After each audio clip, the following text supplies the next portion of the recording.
Предметы древнего быта и культуры осетинского народа в Унале. В Алагирском районе открылся исторический музей. Любой желающий сможет не только увидеть, но и в буквальном смысле прикоснуться к прошлому.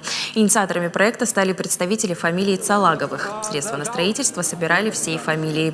Музейный этнокомплекс построили на месте родовой башни. Все воссоздали до мельчайших деталей. Большое внимание уделили внутреннему убранству башни. Экспонаты собирали со всей республики.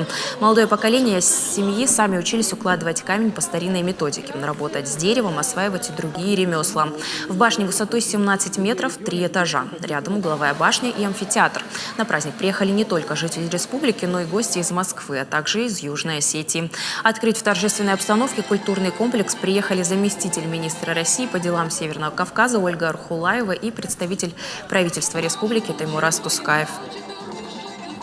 Есть очень большая и радость, и гордость за то, что наша фамилия смогла восстановить нашу фамильную башню.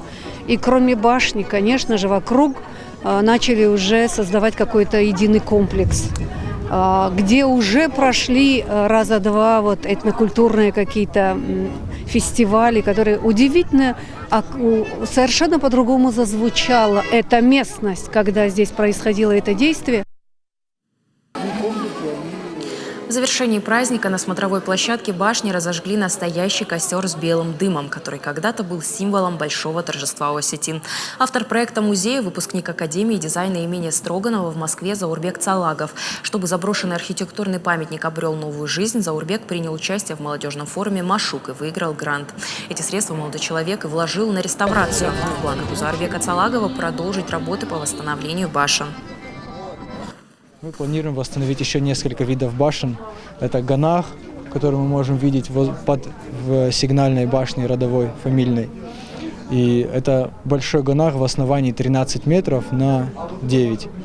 Он будет восстановлен, как мы планируем, если это нам удастся, в следующем году уже, чтобы он стал функционировать, и мы могли его наполнить жизнью.